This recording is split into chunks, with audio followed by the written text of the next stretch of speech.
അഫയേഴ്സിന്റെ പുതിയൊരു ക്ലാസ്സിലേക്ക് എല്ലാവർക്കും സ്വാഗതം. ഇന്ന് നമ്മൾ ആദ്യം നോക്കുന്നത് ശ്രീ മാധ ശങ്കര ദേവ. രാഹുൽ ഗാന്ധി അസം വിസിറ്റ് ചെയ്യുന്ന സമയത്ത് ഈ ശങ്കരദേവയുടെ സാക്രഡ് ഷ്രൈൻ വിസിറ്റ് ചെയ്യുന്നതിൽ നിന്ന് സ്റ്റോപ്പ് ചെയ്യപ്പെട്ടിരുന്നു. അതുമായി ബന്ധപ്പെട്ടാണ് ന്യൂസിൽ വന്നത്. ഒരു ഗ്രേറ്റ് അസാമീസ് സെയിന്റ് ആണ് അദ്ദേഹം. അദ്ദേഹം ഒരു സ്കോളർ ആണ്, പോയിറ്റ് ആണ്, പ്ലേ റൈറ്റ് ചെയ്യുന്ന ഒരാളാണ്, ഒരു സോഷ്യൽ റീഫോമർ ആണ്. അസാമിൽ വൈഷ്ണവിസം ഫൗണ്ട് ചെയ്ത ഒരു ആളും കൂടെയാണ്.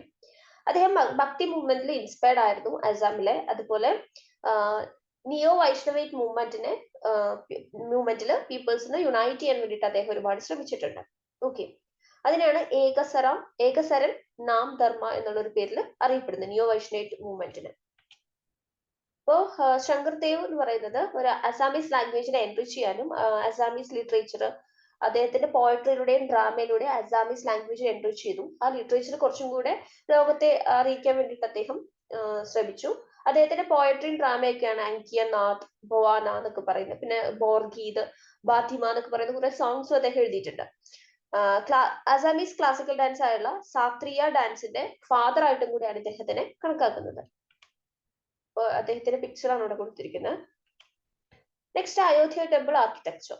അപ്പോൾ വളരെ റീസെന്റ് ആയിട്ട് ലോർഡ് റാമിന്റെ ടെമ്പിൾ അയോധ്യയിൽ പ്രാൺ പ്രതിഷ്ഠ ചെയ്തിരുന്നു. അപ്പൊ അതുമായി ബന്ധപ്പെട്ടാണ് ഇത് ന്യൂസിൽ വന്നത്. അപ്പൊ അതിന്റെ ഒരു സ്ട്രക്ചർ എന്ന് പറയുന്നത് ഇങ്ങനെയാണ്. ഓക്കെ, ഒരു പ്രദക്ഷിണ പാത, ഗർഭഗൃഹ എന്ന് പറയുന്നത് നമ്മുടെ ഐഡിയയിൽ ഇരിക്കുന്ന ഒരു സ്ഥലം, പിന്നെ ഒരു ശിഖരയുണ്ട്, മണ്ഡപാസ് ഉണ്ട്. ഓക്കെ, അപ്പൊ ഇതാണ് ഒരു സ്ട്രക്ചർ എന്ന് പറയുന്നത്. അപ്പൊ നമുക്ക് അയോധ്യ രാം മന്ദിറിന്റെ ലേ ഔട്ട് നോക്കാം. ഈ ടെമ്പിൾ ബിൽഡ് ചെയ്തിരിക്കുന്നത് 20 ഫീറ്റ് ഹൈ ഫ്ലോർസ്, അങ്ങനത്തെ 3 ഹൈ ഫ്ലോർസ് വെച്ചിട്ടാണ്. ഓരോന്നിനും 392 പില്ലേഴ്സും 44 ഡോറും ഉണ്ട്. ഇപ്പോ മഖ്രാന മാർബിൾ, അതുപോലെ pink land stone, granite stone, coloured marble, ഇതൊക്കെയാണ് കൺസ്ട്രക്ഷൻ വേണ്ടി യൂസ് ചെയ്തിരിക്കുന്നത്. ടെമ്പിൾ ഫൗണ്ടേഷൻ എന്ന് പറയുന്നത് 14 മീറ്റർ തിക്ക് ലെയർ ആയിട്ടുള്ള റോളർ കോമ്പാക്റ്റഡ് കോൺക്രീറ്റ് യൂസ് ചെയ്തിട്ടാണ് ബിൽഡ് ചെയ്തിരിക്കുന്നത്. 21 ഫൂട്ട് ആയിട്ടുള്ള ഹൈ ഗ്രാനൈറ്റ് പ്ലിന്ത് ഇതിന്റെ ഗ്രൗണ്ട് മോയ്സ്ചറിനെ അഗെയിൻസ്റ്റ് ആയിട്ട് പ്രൊട്ടക്ട് ചെയ്യാൻ വേണ്ടിയിട്ട് വെച്ചിട്ടുണ്ട്. അയാൾ ഇതിൽ എവിടെയും കൺസ്ട്രക്ഷനിൽ യൂസ് ചെയ്തിട്ടില്ല. ആർക്കിടെക്ചറൽ സ്റ്റൈൽ, ടെമ്പിൾ നമ്മൾ പറയുമ്പോൾ അതിന്റെ ഒരു ആർക്കിടെക്ചറൽ സ്റ്റൈൽ പറയും നഗര സ്റ്റൈലാണ്. സാങ്ക്ടം സാങ്ക്ടോറോ ഉണ്ട്, അതായത് ഗർഭഗൃഹനെയാണ് നമ്മൾ സാങ്ക്ടം സാങ്ക്ടോറോ എന്ന് പറയുന്നത്. പിന്നെ മണ്ഡപാസ് ഉണ്ട്, അതിന് ഹാൾസ് എന്ന് പറയും, പിന്നെ മന്ദിർസ് ഉണ്ട്. ഇതൊക്കെയാണ് നഗര സ്റ്റൈൽ ആർക്കിടെക്ചറിന്റെ ഒരു പ്രത്യേകത എന്ന് പറയുന്നത്. Okay, next Kumki elephants. Kumki അല്ലെങ്കിൽ കുംകി നമ്മൾ ഈ മലയാളത്തിൽ താപാന എന്നൊക്കെ പറയും. ഇത് ഇന്ത്യയില് ഏഷ്യൻ എലഫന്റ്സ്, ട്രെയിൻഡ് ക്യാപ്റ്റീവ് ആയിട്ടുള്ള ഏഷ്യൻ എലഫന്റ്സിനെ വിളിക്കുന്ന പേരാണിത്. അതായത് വൈൽഡ് എലഫന്റ്സിനെ ചില സമയത്ത് റെസ്ക്യൂ ചെയ്യാനും ചില സമയത്ത് അവരെ ട്രാപ്പ് ചെയ്യാനൊക്കെ വേണ്ടിയിട്ട്, അപ്പൊ ഇഞ്ചുർ ആയിട്ടുള്ള ഏതെങ്കിലും വൈൽഡ് എലിഫന്റ് ഉണ്ട്, അപ്പൊ അതിന്റെ മെഡിക്കൽ ട്രീറ്റ്മെന്റ് ഒക്കെ കൊടുക്കണമെങ്കിൽ അതിനെ ട്രാപ്പ് ചെയ്യണം, അതിനെ റെസ്ക്യൂ ചെയ്തെടുക്കണം. അതിന് വേണ്ടിയിട്ടൊക്കെ നമ്മൾ യൂസ് ചെയ്യുന്ന മറ്റൊരു എലിഫന്റിനെയാണ്, ട്രെയിൻഡ് ആയിട്ടുള്ള എലിഫന്റിനെയാണ് നമ്മൾ കുംകി എലിഫന്റ് എന്ന് പറയുന്നത്.